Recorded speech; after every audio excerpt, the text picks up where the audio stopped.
سر کچھ کوشچنز ہیں جو کہ محفل نعت سے متعلقہ ہیں. پہلے تو یہ بتائیے کہ نعت خواں حضرات کو بلایا جاتا ہے، یہ درست ہے، کروائی جا سکتی؟ دیکھیں، نعت والے مسئلے میں صرف ایک چیز کا خیال رکھیں کہ مطلب نعت جو ہے وہ شہرت کے لیے یا مال کمانے کے لیے محفلیں نہ کروائی جائیں. واقعی نبی صلی اللہ علیہ وآلہ وسلم کی محبت میں ہو. بخاری و مسلم میں حدیث ہے، سیدنا حسان ابن ثابت نبی صلی اللہ علیہ وآلہ وسلم کے لیے نعت یا اشعار کہا کرتے تھے، اور آپ نے کہا اے اللہ روح قدس کے ذریعے حسان کی مدد فرما. آپ نے دعا فرمائی ہے، ممبر پہ بٹھایا ہے. لیکن وہ یہ جس طریقے سے آج کل وہ نوٹ نشاور کر رہے ہوتے ہیں، اور نعت خواں آپ کو پتہ ہے پہلے اسسٹنٹ رکھے ہوئے ہیں. بعض نعت خواں ہیں جو 1,00,000 روپیہ ریٹرن ٹکٹ کے ساتھ لے رہے ہوتے ہیں. اس طرح کے جو نعت خواں ہیں وہ نعت پڑھنے تو نہیں آ رہے ہیں، وہ تو اپنا ایک کمائی کا معاملہ کرنے جا رہے ہیں. تو ان کو میرا خیال ہے اسی میں لینا چاہیے، وہ ایک کمائی والا معاملہ ہے، باقی نعت کا تو ان کے ساتھ کوئی تعلق نہیں ہے.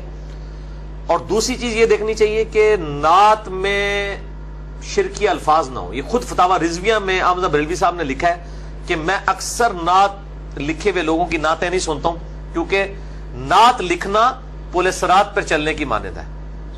کہ یہ احمد بریلوی صاحب کہہ رہے ہیں کہ ذرا سا ادھر ہو گیا تو گستاخی اور ذرا سا ادھر ہو گیا تو شرک. حالانکہ خود ان سے کئی جگہ ہو گیا ہے گستاخی والا معاملہ بھی اور شرک والا معاملہ بھی. مثلا یہ جو انہوں نے کہا کہ کس کو دیکھا یہ موسیٰ سے پوچھے کوئی آنکھ والوں کی ہمت پہ لاکھوں سلام. تو موسیٰ علیہ السلام کو ٹانٹ کیا انہوں نے کہ موسیٰ تو نہیں دیکھ سکا اللہ کو، نبی علیہ السلام نے دیکھا. اور آپ صلی اللہ علیہ وسلم نے اس طرح کی تعریف بیان کرنا جس میں دوسرے نبی کی تذلیل ہو. بخاری مسلم میں حدیث ہے مجھے یونس علیہ السلام پہ بھی فضیلت مت دو. ایک تو فضیلت ہے وہ ہے تلک الرسل فضلنا بعضهم علی بعض. آپ صلی اللہ علیہ وسلم امام الانبیاء ہیں، بخاری مسلم میں حدیث ہے میں تمام اولاد آدم کا سردار ہوں، علیحدہ چیز ہے. لیکن دوسرے کو نیچا کر کے آپ کو اوپر کرنا، اس کی اسلام میں جان دی. اس قسم کی نعتیں نہ ہو، اور مرد و عورت کا اختلاط نہ ہو، اور باقی جو یہ ڈسکو معاملات جو چل رہے ہیں یہ نہ ہو، اور مطلب کوئی امرد نہ ہو، یعنی بہت چھوٹے بچے اور اس طرح کے ایشوز نہ ہو. ان ساری چیزوں کے ساتھ محفل نعت کے لیے بھی میرا یہ موقف ہے، اور قرات کی محفلوں کے لیے بھی یہی موقف ہے. اور پوری رات کے لیے نہیں ہونی چاہیے، دن کے وقت کریں اور رات کو بھی کریں، 1.5-2 گھنٹے کے لیے کریں. پوری رات کے لیے کرتے ہیں وہ لوگ صبح جا رہے ہوتے ہیں اذانوں کے وقت گھر جا رہے ہوتے ہیں، کوئی 2-4 ہمارے جیسے ہوتے ہیں جو نماز پڑھنے کے لیے جا رہے ہوتے ہیں. تو اس طرح کی چیزیں نہیں ہونی چاہیے. سر اس حوالے سے ایک کانسیپٹ بھی پایا جاتا ہے کہ نبی صلی اللہ علیہ وآلہ وسلم اس محفل نعت میں تشریف لائے ہوئے ہیں. یہ کانسیپٹ عموماً پایا جاتا ہے جو کرواتے ہیں. اب اس میں دو چیزیں ہیں. اگر تو نبی صلی اللہ علیہ وآلہ وسلم خود تشریف لائے ہوئے ہیں تو کیا ان کی موجودگی میں اس طرح کی محفل نعت جس میں آوازوں کا بلند ہونا ہوتا ہے اور نوٹ نچھاور کیے جاتے ہیں اور سپیکرز لگے ہوئے ہیں، کیا یہ آوازوں کا بلند کرنا اگر وہ آئے ہوئے ہیں اور نعرے بازی ہونا، کیا یہ سورہ حجرات کی آیات کو اپنے پہ فٹ کرنا نہیں ہے؟ لا ترفعوا اصواتکم فوق صوت النبی. اور اگر وہ آئے ہوئے ہی نہیں ہیں اس محفل میں تو پھر وہ جو کانسیپٹ ہے لوگوں کا کہ جی نبی صلی اللہ علیہ وسلم آئے ہوئے تو پھر وہ جھوٹا ہو جاتا ہے. دونوں صورتوں میں خرابی ہی خرابی نظر آتی ہے. یہ بالکل آپ پکی والی بات کر رہے ہیں نا، اینٹی وینم والی بات ہے، الزامی جواب ہے. بالکل صحیح ہے کہ اگر نبی علیہ السلام وہاں پہ موجود ہیں تو آوازوں کا بلند کرنا اور ہاؤ کے اتنے اونچے نعرے لگانا تو صراحتاً گستاخی. ایون آج بھی روزہ رسول کے اوپر صلی اللہ علیہ وآلہ وسلم یہ جعلی شریف کے اوپر آیت لکھی ہوئی ہے، ان الذین یغضون اصواتهم عند رسول اللہ. بے شک وہ لوگ جو رسول اللہ کے حضور اپنی آوازیں پست رکھتے ہیں انہی کے دل اللہ نے تقوی کے لیے چنے. اور صحیح بخاری میں آتا ہے یہ حضرت ابو بکر عمر آپس میں لڑ پڑے تھے حضور کی موجودگی میں کسی ایک ایشو کے اوپر جس پہ یہ آیات نازل ہوئی تھی. حضرت ابو بکر عمر کو کہا گیا کہ آپ کی آوازیں بھی بلند ہوئی تو اعمال اکارت ہو جائیں گے. تو یقیناً آپ صلی اللہ علیہ وسلم کے بارے میں اگر کسی نے یہ عقیدہ رکھا ہوا ہے تو پھر ان کو تو یہ پوچھنا چاہیے کہ آپ یہ حرکت کیوں کرتے ہیں. ویسے تو یہ عقیدہ ہی باطل ہے. اچھا آپ وہ ان سے پوچھیں گے، وہ کہیں گے نہیں ہم یہ نہیں کہتے کہ خود آئے ہیں، وہ کہتے ہیں وہاں پہ بیٹھے ہوئے جیسے آپ ٹی وی اسکرین پہ دور سے دیکھ رہے ہیں وہ فزیکلی موجود نہیں ہے. حاضر و ناظر کا کانسیپٹ وہ کہتے ہیں وہاں پہ بیٹھے ہوئے مشاہدہ کر رہے ہیں. میں کہتا ہوں جی نبی علیہ السلام مجھے یہ یقین ہے کہ مجھے بیٹھے ہوئے وہ دیکھ رہے ہیں تو مجھے تو اس طرح کی حرکتیں پھر بھی نہیں کرنی چاہیے. ٹھیک ہے، مطلب آپ کا استاد آپ کے گھر والے کئی چیزیں دیکھ رہے ہوں تو آپ جو ہیں وہ مطلب شرم کرتے ہیں کہ یار اس قسم کی کوئی مطلب مجھے بےہودہ حرکت نہیں کرنی چاہیے، کوئی سیٹی نہیں مارنی چاہیے، کوئی اس طرح کا. تو پھر نبی صلی اللہ علیہ وسلم اگر دیکھ رہے ہیں اس صورت میں بھی غلط ہے اگر انہوں نے وہ عقیدہ بنایا ہوا ہے. ویسے تو عقیدہ ہی اس طرح کا نہیں ہے، ایسا نہیں ہے عقیدہ. باقی ہمارا درود السلام آپ صلی اللہ علیہ وآلہ وسلم تک پہنچتا ہے فرشتوں کے ذریعے، اللہ تعالیٰ پہنچاتا ہے جس طریقے سے بھی، ہم اللہ ہی کو کہتے ہیں اللہم صلی علی محمد وعلی آل محمد. تو بالکل یہ گستاخانہ ہے، قبر رسول کے سامنے آواز بلند کرنا بھی گستاخانہ ہے، عمل ہے، اور اس سے بچنا چاہیے. بالکل جی، ہم تو کہتے ہیں. اور مسجد کی بھی گستاخی ہے، مسجد میں دیوار ڈالنا بہت اونچا. بلکہ آپ کے فیصل آباد سے ایک آئے، وہ بھائی ریورٹ ہوئے تھے، وہ مجھے بتانے لگے کہ میں پہلے ایک بہت بڑے پیر صاحب کے ساتھ یعنی ریلیٹڈ تھا، تو ہم نے قوالی کا ایک پروگرام کیا. وہ کہتے ہیں وہ پورے ہم نے ٹینٹ وغیرہ لگائے، یعنی مسجد کے باہر تھا پروگرام. اتنی شرم و حیا ہے، مسجد کے اندر نہیں کرتے ہیں یہ اس طرح کی حرکتیں. وہ کہتے ہوا یہ کہ پھر وہ بارش ہو گئی. وہ کہتا ہے میرے پاس مسجد کی چابی تھی، میں نے جا کے مسجد کا دروازہ کھولا اور میں نے کہا پیر صاحب کوئی مسئلہ نہیں ہے، اگر باہر نہیں ہو رہا تو ہم مسجد کے اندر پروگرام کرا لیتے ہیں قوالی کا. وہ کہتا ہے کیوں پروان لگاؤ بھائی؟ کہتا ہے میں نے کہا کہ یہ اگر نیکی کا کام ہے تو مسجد کے اندر بھی ہو سکتا ہے، یہ تو نہیں ہے کہ مسجد کے اندر اگر نیکی کا کام کریں گے تو گناہ ہے.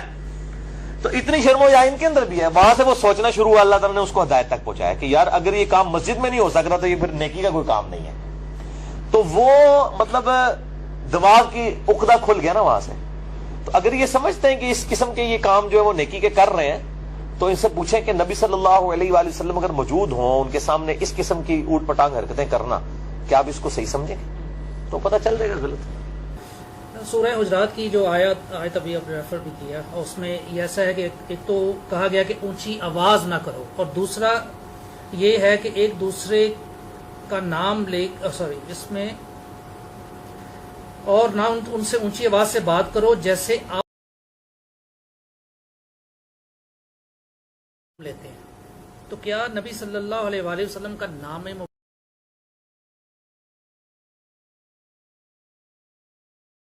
یا محمد یا رسول اللہ کہا جائے گا؟ نماز میں بھی ہم کہتے ہیں.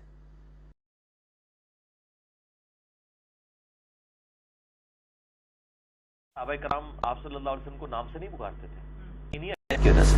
اور میرا وہ جو کلپ چڑھا ہوا ہے نا یا رسول اللہ سے متعلق صحیح عقیدہ کیا ہے، لاکھوں لوگ دیکھ چکے ہیں. اس میں میں نے یہی چیز بیان کی ہے کہ آپ صلی اللہ علیہ وآلہ وسلم کو آپ ادھر آج جا کیسے گزر کے آج بیٹھے اپنی جگہ پہ، آپ صلی اللہ علیہ وآلہ وسلم کو آپ یا رسول اللہ کہہ کے ہی پکاریں گے، یا محمد نہیں کہیں گے. ویسے محمد، اور یہ پابندی بھی صرف ہمارے لیے ہے امتیوں کے لیے.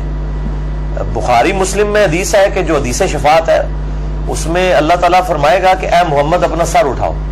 انہوں نے اللہ پہ بھی پابندی لگا دی ہے، کہتے ہیں اللہ بھی نہیں یا محمد کہتا. قرآن میں واقعی کہیں نہیں کہا، لیکن حدیث میں یا محمد موجود ہے، بخاری مسلم میں موجود ہے. اللہ پہ کوئی پابندی نہیں، اللہ کے تو بندے ہیں. تو یہ بھی دوسری ایکسٹریم ہے. اسی لیے کئی مسجدوں میں بریلویوں کی یا محمد لکھا ہوا ہے ساتھ، تو دوسرے لوگ پھر کہتے ہیں یا محمد نہ لکھیں، یا رسول اللہ لکھیں اگر آپ نے لکھنا. ہمارے نزدیک تو مسجدوں کے اوپر اس طرح کی کوئی چاکنگ ہونی ہی نہیں چاہیے، کسی قسم کی بھی چاکنگ. مطلب میں نہیں اس کو صحیح سمجھتا کہ مسجد کو خود بہار شریعت میں مفتی امجد علی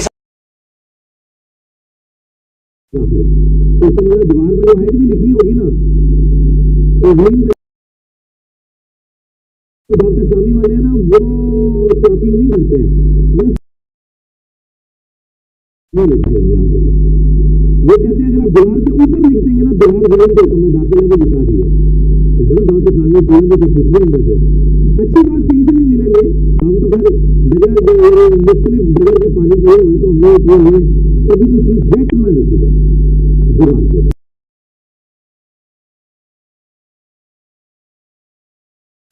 سر ایک سوال یہ ہے کہ قرآن کہتا ہے کہ اللہ تعالیٰ فرش پر ہے، اور آپ بھی اکثر ترجمہ کرتے ہوتے ہیں کہ عرش پر الرحمن علی العرش استوى، اور اللہ تعالیٰ کا عرش پر ہونا اس کی شان کے لائق ہے. اکثر دعاؤں میں نبی صلی اللہ علیہ وآلہ وسلم کو دعا ختم کرتے ہیں تو زینت عرش ہی لفظ استعمال کیا. غلط ہے، یہ لوگوں نے خود بنایا ہوا ہے. آپ نے بھلوی صاحب نے بھی بات کہی ہے عرش حق ہے مسند رفعت رسول اللہ کی، دیکھنی ہے حشر میں عزت رسول اللہ کی. وہ کہتے ہیں کہ اللہ کا جو عرش ہے یہ نبی صلی اللہ علیہ وسلم کی مسند ہوگی.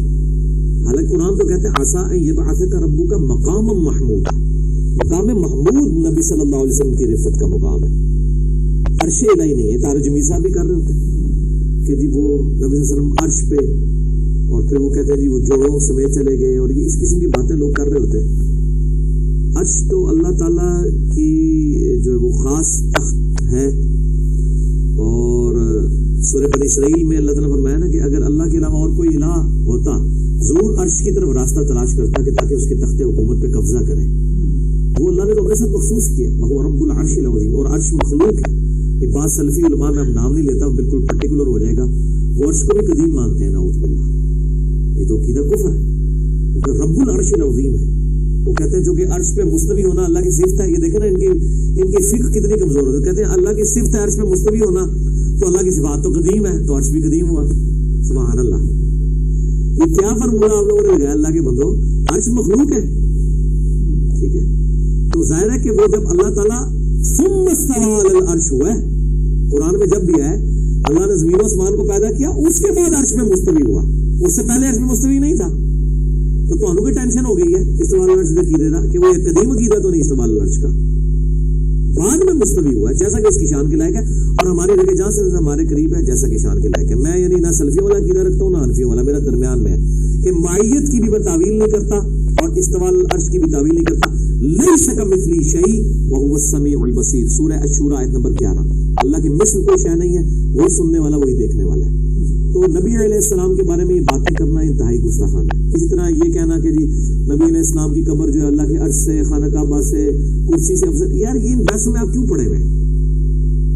نبی صلی اللہ علیہ وآلہ وسلم نے جب ان چیزوں کو ڈسکس نہیں کیا آپ کیوں کر رہے ہیں؟ پھر وہ کہتے ہیں نہیں وہ جو حصہ زمین حضور کے ساتھ ٹچ ہے چونکہ اس مٹی سے آپ ان کی پیدائش ہوئی ہے اور آپ مخلوقات میں سب سے افضل ہے اس لیے وہ والی مٹی جو ہے وہ عرش سے افضل ہے. دیکھا کیسا فارمولا لگاتے ہیں بھائی. جس مٹی سے آپ پیدا ہوئے ہیں نا وہ مٹی وہی تھی جس سے آپ کا جسم بن گیا. جو باقی بچ گئی نا وہ مٹی وہ نہیں ہے. قبر مبارک کو عرش سے افضل نہ کہیں. ہاں آپ نبی علیہ السلام کی مبارک ذات کو اگر اللہ کے عرش سے افضل کہتے ہیں ہمیں کوئی حرج نہیں ہے. مخلوقات میں سب سے افضل آپ ہیں. یہ کورالری آپ بنا لیں ٹھیک ہے. قبر مبارک کو افضل نہ کہیں نہ کیونکہ قبر سے جو مٹی اٹھا کے آپ صلی اللہ علیہ وآلہ وسلم کی تخلیق ہونی تھی وہ ہو چکی. اب جو باقی مٹی بچی ہے تو وہ صرف قبر کی تو نہیں ہے. پورا ریاض الجنہ ہے پوری زمین ہے کسی نہ کسی فارم میں تو مٹی سے جڑی ہوئی ہے. یہ میں ٹیکنیکل گفتگو جو کہ اب یہ ٹیکنیکل گفتگو ہے کتابوں ضرورت والی نہیں ہے. یہ ضربہ تقسیم والی ہے تو این جی ہوئے گی پھر گفتگو. تو آپ یہ بات کریں بالکل ٹھیک ہے. اشرف المخلوقات آپ صلی اللہ علیہ وآلہ وسلم اجماع ہے. باقی قبر مبارک کے بارے میں یہ بات کرنا تو اس سے تو پھر وہ کل کو کوئی کہے گا جی چونکہ اب قبر افضل ہے خانہ کعبے سے لہٰذا جب کعبے کا طواف ہو سکتا ہے پھر قبر کا بھی ہو سکتا ہے. قرآن تو ماشاء اللہ ہمارے بریلوی بھائی پھر بنا دیں گے. اور یہ عقیدہ المحند المفند میں دیوبندیوں نے لکھا ہے اور یہ عقیدہ جو ہے وہ بہار شریعت کے اندر بریلویوں نے لکھا ہے. یعنی متفقہ عقیدہ بنایا. جب دلیل پوچھتے ہیں کہتے ہیں آپ گستاخ رسول ہیں. سوال گندم جواب چنا. تو اس قسم کی انہوں نے باتیں بنائی.